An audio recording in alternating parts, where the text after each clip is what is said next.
Rob Chapman. You've got to hand it to him. He's a visionary, a pioneer, an innovator. And by this I mean he's the only person to my knowledge to threaten his very own fans with not only legal action, but with public humiliation, weaponising his hundreds of thousands of followers against anyone who dares to criticise him. Well, Greetings, greetings, greetings, greetings, greetings, greetings, greetings, greetings, greetings. I am Rob Chapman. well, I think you've been greeted enough, but one more time won't hurt. Hello everybody and welcome to another episode of Audio Audit.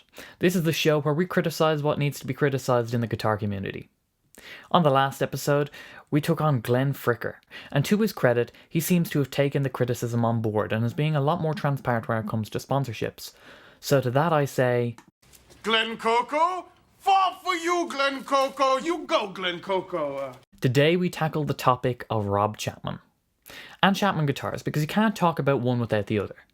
We're going to do this with a mixture of harsh criticism, lampooning, satire, and memes in a journalistic nature. The theme of this episode is sloth, because it seems that laziness is the cause of most of the things I'm going to criticise today. So let's get into it. Remember the ALS Ice Bucket Challenge? It was the first successful charity drive to raise money and awareness for ALS. It's a motor neuron disease that there is no cure for. If you get it, you'll die from it. So the challenge was to pour some ice water over your head. That was to symbolise the frozen sensation that ALS sufferers have when they try and move. And you donate a little bit of money to the charity. August 23rd, 2014. Rob Chapman was nominated to do this challenge, but wasn't particularly keen on the idea of partaking. So he uploaded a video, which has now been deleted, where he mentioned that he felt that the ALS charity had raised too much money. And instead of the ALS Ice Bucket Challenge, he was going to do the Chappers Challenge. Now before we go any further, I want to make it clear that there are many strong arguments against the Ice Bucket Challenge and why you wouldn't want to donate to that charity. It's just Rob didn't make any of those arguments. One that he did make that could have held up was that it was based on peer pressure, and he was against that. But he then proceeded to nominate a number of his peers in front of his audience to do the Chappers Challenge. But what was his challenge? Well, he and the nominees would record a song that would be then sold on iTunes, and the money would go towards two charities Rob had picked out, Macmillan Cancer Support and the RSPCA. But on top of this, Rob was going to donate one guitar for every nominee that played on the track to an orphanage. A little bit random, but good intentions nonetheless. There was some backlash for this, as people felt it stole the awareness from ALS, and with the added atrocity of rebranding it with his own name, it was seen as shameless self-promotion. Here was Rob's response. Dear Facebook, I will say this once. Please feel free to paste this anywhere. I have given to charity my whole life but recently turned down the ALS challenge because I feel I can raise more money for more charities without making anyone wet. I mean no disrespect to anyone, I just feel I can help more people this way. Instead of the bucket of water and £100, I will personally be donating roughly £2,400 worth of guitars to orphanages, along with the proceeds of my percentage of the recording to two charities of my choice, Macmillan Cancer Support and the RSPCA. This together with many hours of free work will form my chosen contribution to charity. All good so far? With regards the claims of self-promotion, with roughly 3 million views a month on YouTube and a globally successful guitar company, I do not need promotion by throwing water over my head and being seen to donate a few £100 to ALS in what has become a peer pressure trend. Oh, don't mind me, I'm just flexing. I own a guitar company. Instead of giving £100 to ALS, I have opted to give £2,400 worth of guitars to orphanages and some money to help multiple charities rather than just one. Of course haters will just brand anything I do here in an attempt to help people as self-promotion. No. It was branded as self-promotion because you branded your charitable acts as well as the charitable acts of those nominated with your own name. That is the definition of self-promotion. Lastly, I'm a rock guitarist, nobody tells me what to do with my charitable donations. Charity is and always should be a personal thing. If you really have a problem with me giving guitars to orphans and money to multiple charities, then you have a problem, and I suggest you address your own charitable work. My charitable contributions are mine to give. Kind regards, Rob Chapman. I don't have any problem with your charitable donations, but I do have a problem with the empty promises that do nothing more than promote yourself. The single was never recorded and never released, which means no money for the RSPCA and no money for the cancer support. And that was free. All it would have cost was some of your time. But no track to play on means no guitar per player to go to an orphanage. It's pretty hard to fail a challenge that you name after yourself, and yet you still managed to fail the Chappers Challenge. This was all neatly swept under the rug though by deleting the video. But I simply can't allow that to happen. If you want your name associated with charity, you're gonna get it. We're going on a road trip. We're gonna go take part in the Chappers Challenge.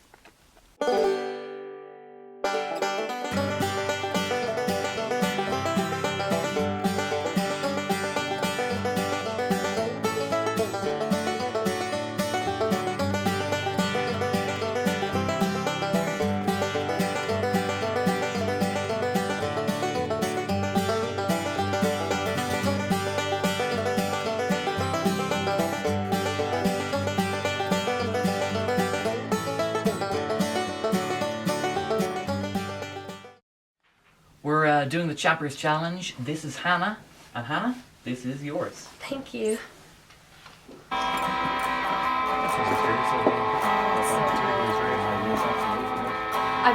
watched the YouTube videos that are playing these like electric guitars, and I can't wait to play them.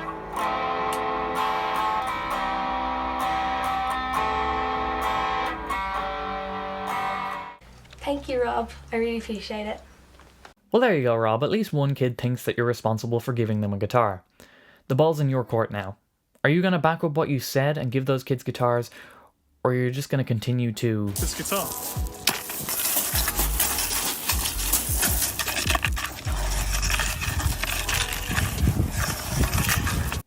Out of this entire thing, I think the most heinous thing here is the abuse of power underneath that statement he made. Lastly, anyone found to be making defamatory or threatening statements about myself or anyone involved in this charitable project will be named, shamed and met with immediate legal proceedings.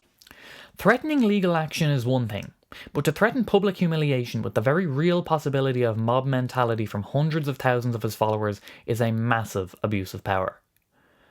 And Rob, I have to address this, because if it was on your mind then, it'll be on your mind now. So before you chase after me with those immediate legal proceedings, I want you to carefully consider a few things.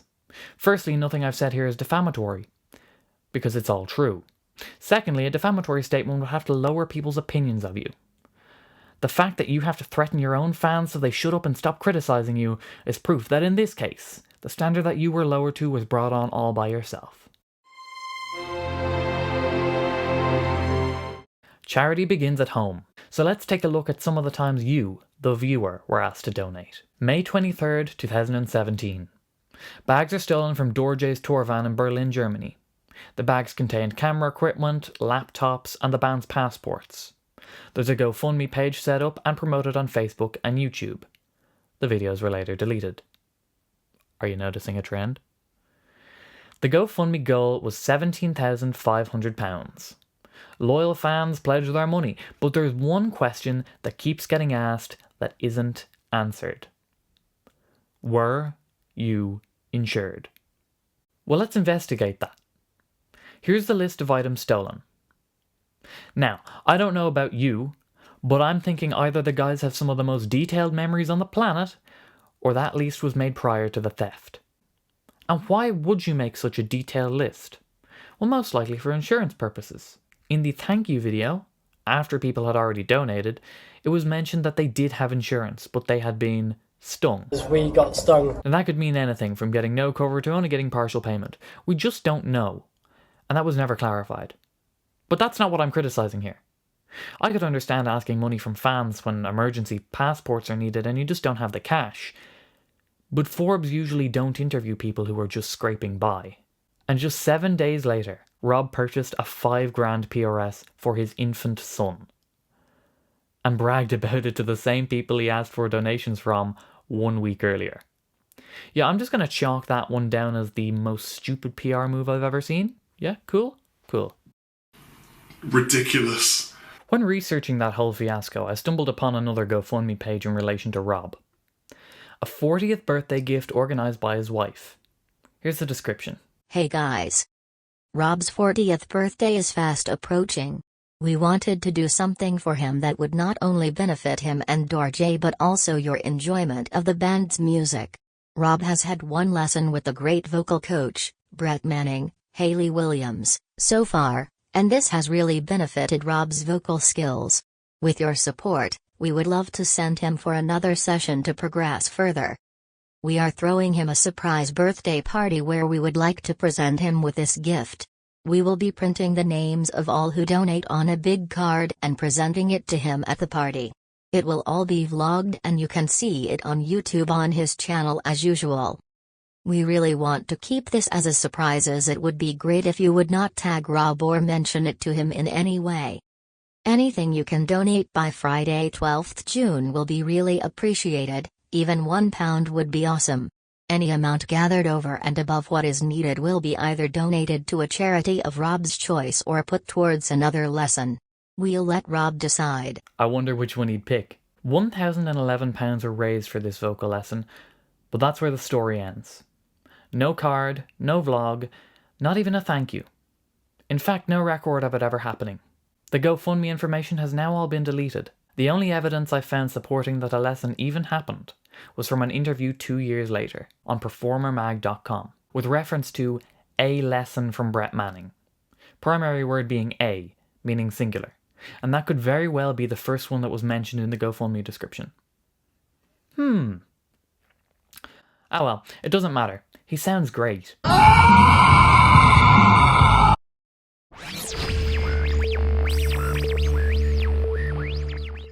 Most people watching will know Rob mainly from his YouTube videos he did for Andertons. Those were the main uploads on his channel and were combined with some videos Rob did by himself.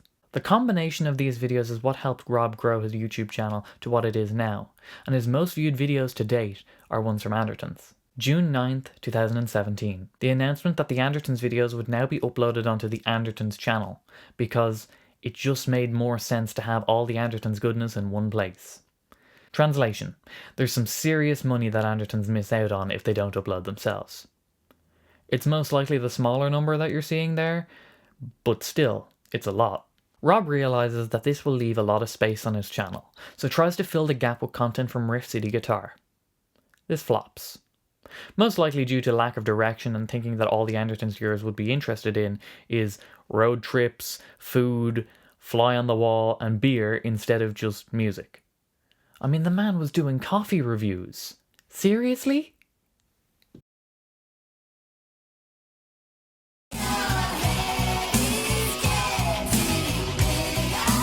This series was not replaced, leaving only self-produced low-effort content that was mainly centered around himself and his massive ego.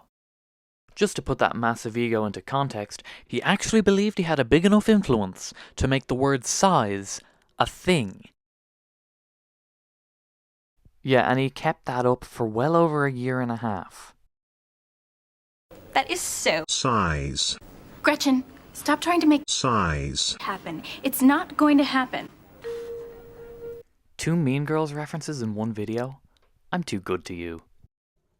And just a little update before this video goes live, he's released a pair of socks with his initials on them. Definitely no ego here. And look, it's great value too. Now where were we? Ah yes, low effort content based around his massive ego. These videos included such gems as Sylvia and Rob's brow workshop. Yep, that's 11 minutes of a riveting makeup application where he ends up with a unibrow. And he knew it was exactly the kind of thing his subscribers needed in their life. I can make my voice sound like a TIE fighter from Star Wars. You're welcome, Internet.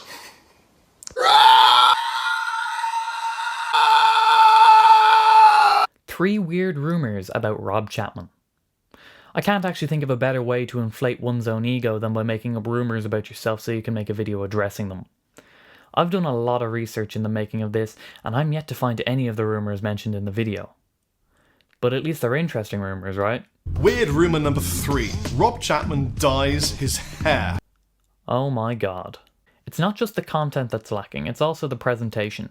I'm referring to him not even bothering to get dressed. Yes, that is the face of a man repulsed. And maybe try and stay awake during videos? Maybe? Type stuff. We were cutting it live. Obviously I was cranked. Which just made sense. You'll also find that a lot of his videos are shot on a phone, with no external mic. A little effort goes a long way. But you can tell by the graph that this just isn't working. Solution? It started off small. Really small. 7 seconds of footage to mention Led Zeppelin in the title. It was before my time, but Gresham, the owner, made a suit for Jimmy Page of Led Zeppelin. Nice. But it's moved on from there to ambiguous and vague clickbait titles. I made a mistake. I've watched this video multiple times to see if I could even find one reference to a mistake, and yet the only thing I'd call a mistake was me watching it. The mysterious title was just to get clicks on an advert for an instrumental album, or in reality an album of him noodling over ambient backing tracks. But that video got a lot more views than normal. So the clickbait continues. Well, I never expected that. Translation, this speaker sounds good. It's not what you think it is. Translation, watch as I massage my massive ego. You can trick people into clicking, but it's still not working. It actually seems to be having a negative effect on views. Compare Rob's engagement levels with any other channel, even those less than half his size. The numbers speak for themselves. And even then, look at Thoman's content with Rob versus their videos without him. We are Waterbear. Those that know me will know I'm quite biased against music college in general, so I'm just going to focus solely on Rob's involvement with Waterbear. He's the ambassador for guitar, whatever the hell that means, but I'd say it's safe to assume that it just means he's an advertiser for them, considering the 13 dedicated Waterbear videos in the last 12 months. Some more upfront than others. Here's my issue with Rob's involvement. When it comes to gear demos, he plays the equipment and gives his opinion on it. But only after experiencing it. He's never experienced Waterbear. Granted, he's been there when he's invited, but he doesn't have a degree from them, and he isn't getting one either. And the busy excuse doesn't really work here either, when the online course is designed to work around busy schedules. Half the selling point is the education that you'll receive, but the other half is how the education will further your music career. So how can he recommend it? An important thing to note is these videos are also influencing children as well. He's been very charitable when it comes to Waterbear though. Well, he'd like you to think that anyway. He's given away guitars, but he's also offered scholarships. I think it would be really cool to give back a little bit. So... Ah, bless him. Let's take a closer look at those scholarships. Firstly, let's note that the fees for the 2-year course for that scholarship covered are £9,250 a year. That's £18,500 in total for an online course. The first scholarship was for £6,000 and a guitar. Break that down, that's a 32% discount off the fees. I say discount because that's all it is.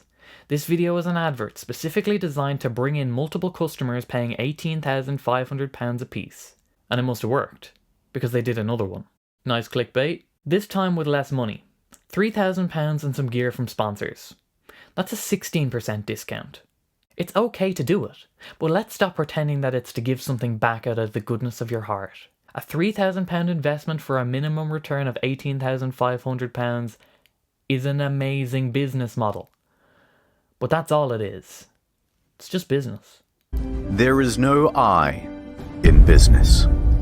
Speaking of business, if you want to have a successful business today, you're going to need 2 things. A unique selling point. Chapman's USP was collaborative design. You'll also need a strong presence on social media. I've already shown how Rob's social media is dwindling by the day, but let's talk about that USP. Collaborative design. Guitars designed by the people. A great idea. Allow the customers to think they have a say in what's going on and they'll feel personally attached to the brand. That equals sales. But that was all thrown away in 2016 when they discontinued everything, raised the prices, and put out 26 guitars they designed by themselves. Stellar business decision. And yes, they do on occasion ask for votes on colour choice, but that's not collaborative design. That's just market research. So without their USP, what makes them stand out? Not much. Strats, Tellys, Explorers, Vs, all made in the same factory that makes most guitars on the market. The only thing I found during my research that did stand out was the staggering amount of quality control complaints I found. There's a lot.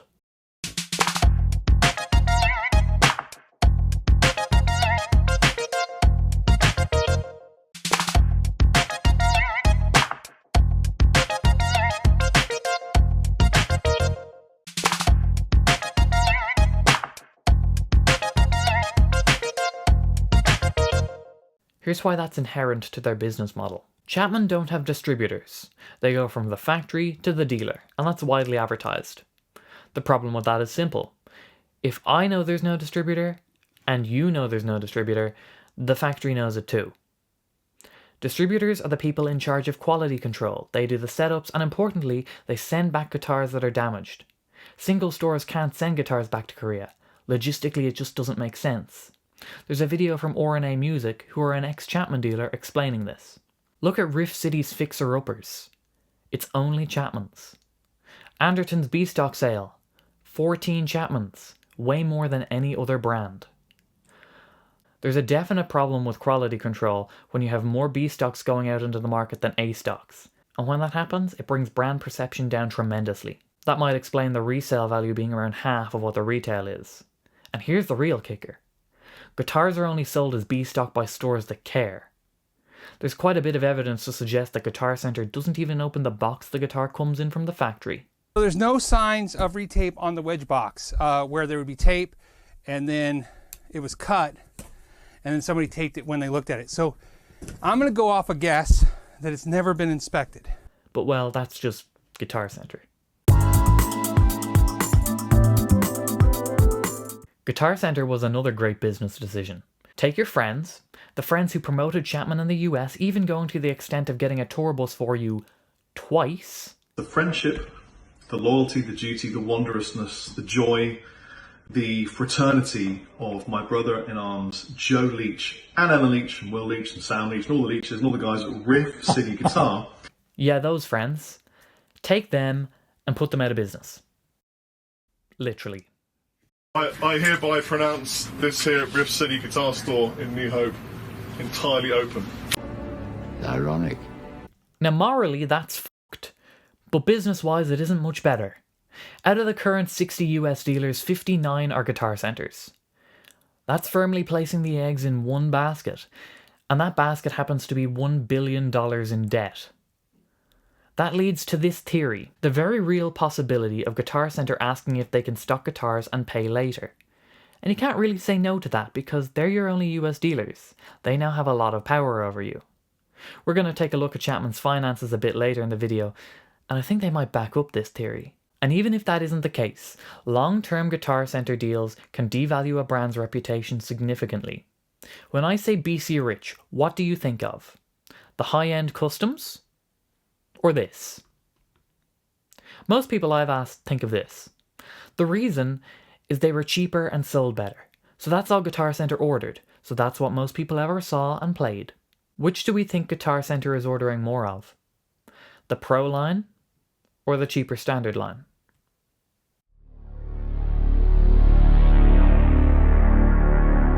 There's been a couple of interesting things said and done by Chapman Guitars that I'd like to examine because I think they're quite telling. NAMM 2018, the introduction of the British Standard line, priced at £3,500.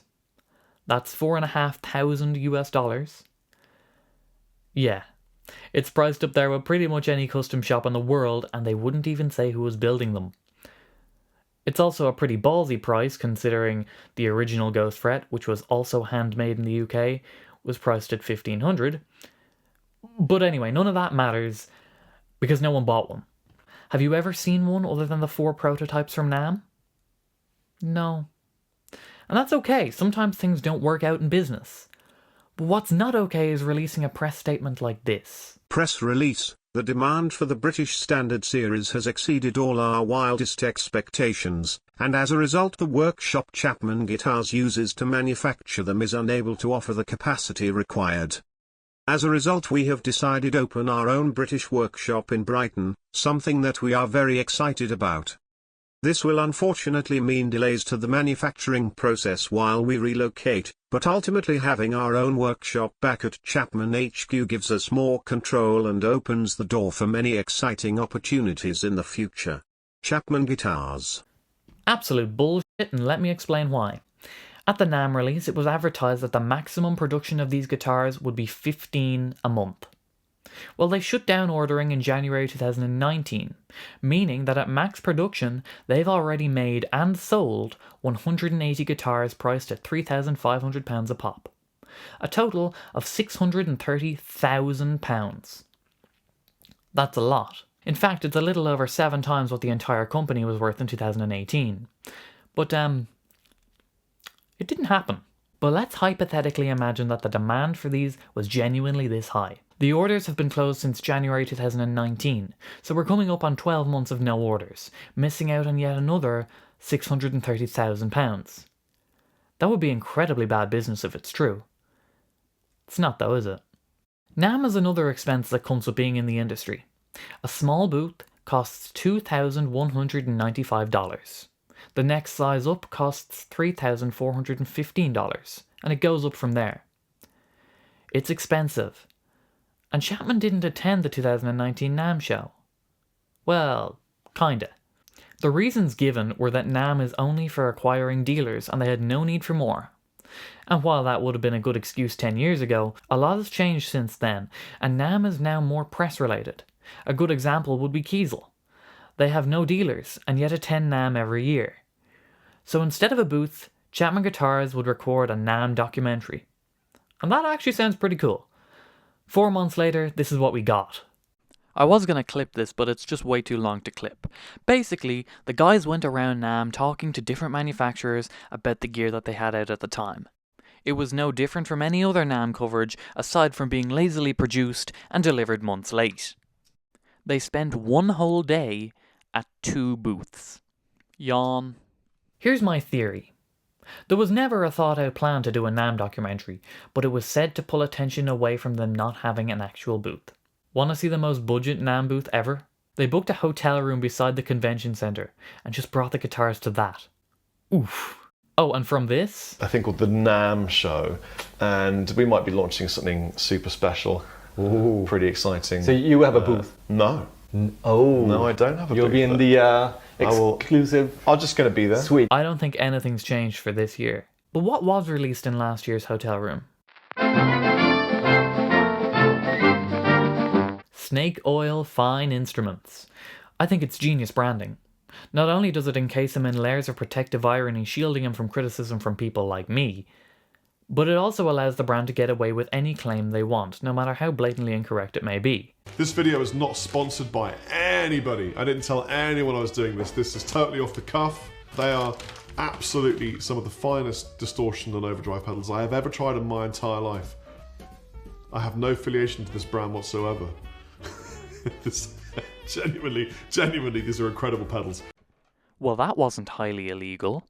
Because if you don't agree with it, you just didn't understand the branding. But before we judge, let's take a look at the product. Coming to you from the men who coined the phrase Jafad. That's just another f***ing overdrive. Is just another. Introducing Snake Oil Fine Instruments. The first pedal is the Marvelous Engine. A Marshall in a Box type pedal because we needed more of that. Onto the very thing. It's an overdrive powered by an onboard 4558 joule op amp for stunning symmetrical clipping. Wait, what do you mean on board? Of course it's on board, where else would it be?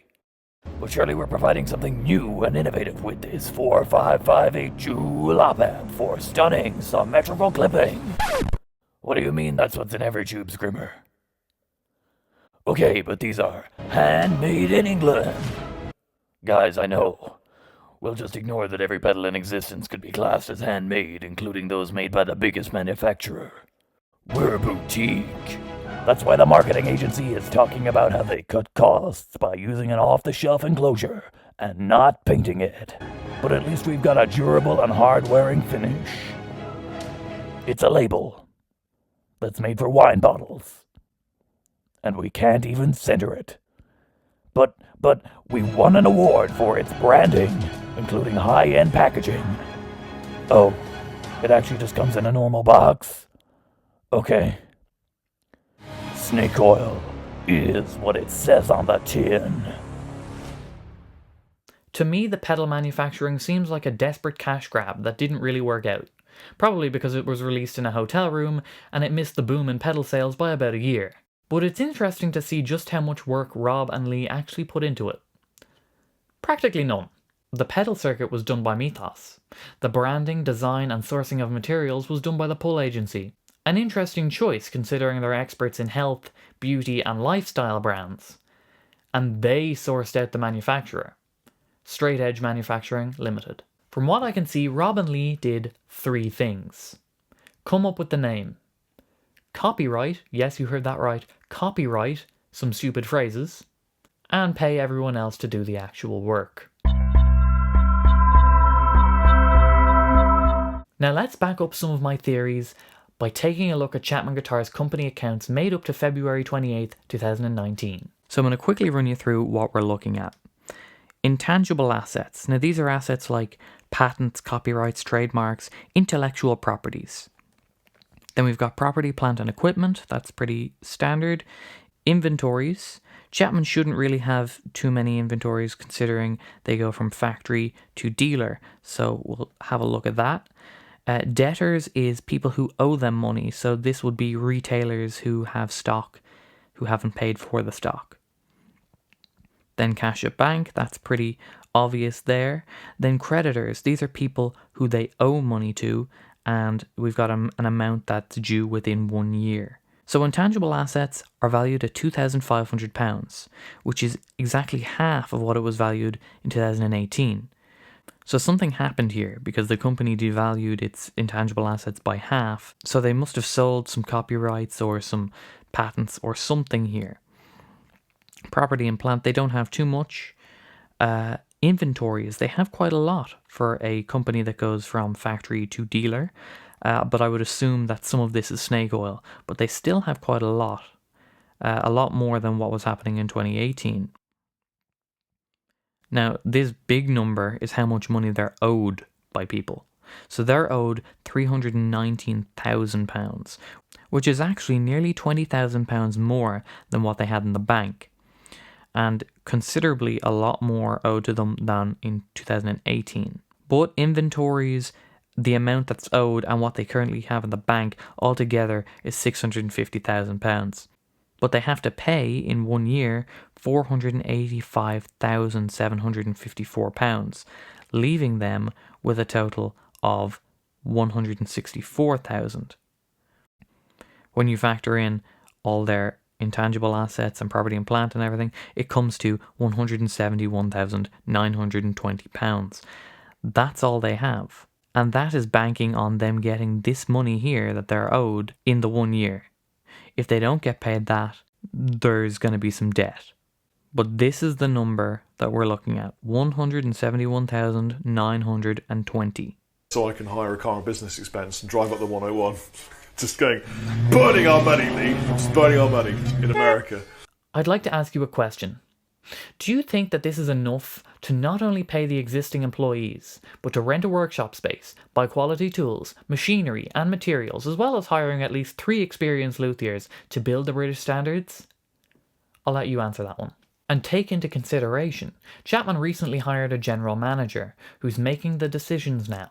Andy is the new general manager at Chapman Guitars. So I call him boss. He tells me what to do, and I gladly manage that activity. And you've been with us for a short but very important amount of time. One of those decisions? Chapman are now selling the prototype guitars the company owns. company assets. Now, why would they need to do that?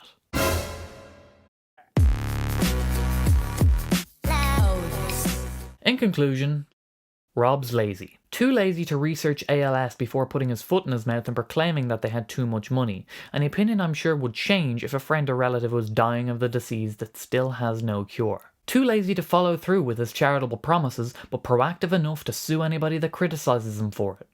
Too lazy to do any of the design for a pedal from his own company. Too lazy for production quality in videos. Too lazy to edit his own videos. Too lazy to get dressed. Too lazy to even wake up.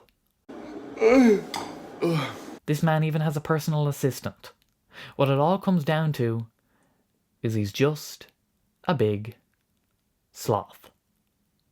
Now this one's for the fanboys. Before you try and discount all the points I've made with the blanket defense that I'm just jealous, that seems to be a reoccurring defense for anyone who criticizes Chapman, I'd like you to know that this video was not made out of jealousy. In fact, I was a big fan of the old Rob. Just not the Rob I'm seeing today. If you'd like to leave a counter-argument in the comments, all I ask is that you try and address the points I've made. There's a couple more people on my list for videos like these, so watch out. You never know who's going to be next, or when it's going to happen. Thank you for watching, like, subscribe, and remember, I am and always will be just a hater.